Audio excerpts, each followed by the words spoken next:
My name is Paul Nixon. I am originally from Jacksonville, Alabama. My family and I came here in Albany in 1980. I'm a person that suffers from mental illness. There's a program that I heard about that you all had here that was you could work and they would teach you skills and give you a job. I'm not too sure where I heard it from. I don't know. But today I know it was God, putting that in my life because I knew I needed that. I don't know how I got here. I just knew I was here.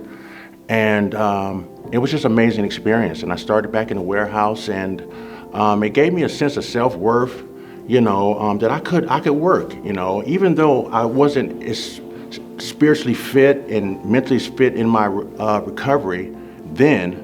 I knew that eventually one day I was going to need these services, and I started to see, I was like, wow, they do that, so I just wasn't ready to receive the services, but I knew where they were going to be. In the restoration process, God puts, agencies and people in your life when it's time for change. You can't do it by yourself. It's all about the connection. And so he's going to make sure you're connected with the right places and the right people. So Goodwill was that for me. And, today, the same state that incarcerated me now signs my check. And again, Goodwill was a big part of that. And I had built these barriers because of my background, because of my addiction, the years of addiction, and my self-esteem and all that, played a part in me not wanting to even try. That was one of the things that Miss Marie and all, they build you from the ground up. Just starting there with the job, they always gave me that self-worth, Okay, no matter what, you're doing a good job. And it's not about the job, it's just showing up. When I was able to come here and utilize the services, and I noticed, when I came in, they met me like right where I was at. It didn't matter what I had going on, and I was coming through the reentry process. So my PO kind of like made me, and so I had that us against them mentality when I walked in.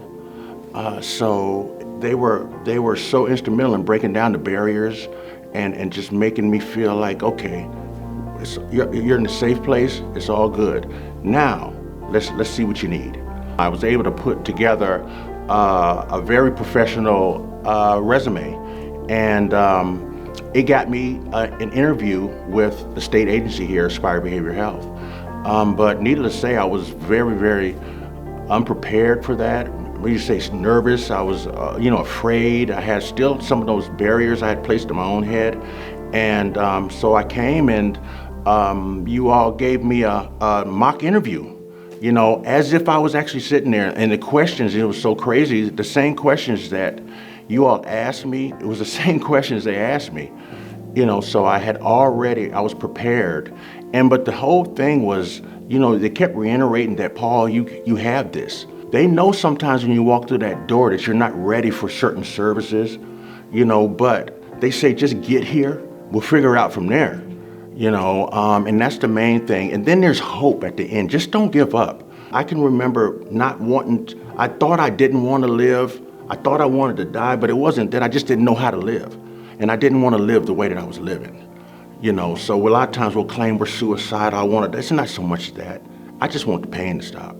And there is peace, there is serenity, there is healing on the other side. You just got to take that one more step, one more. That's all this God's telling you.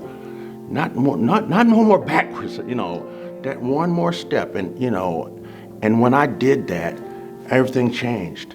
Even when I wasn't ready, I knew when it was going to be time to take that step, I knew to come here.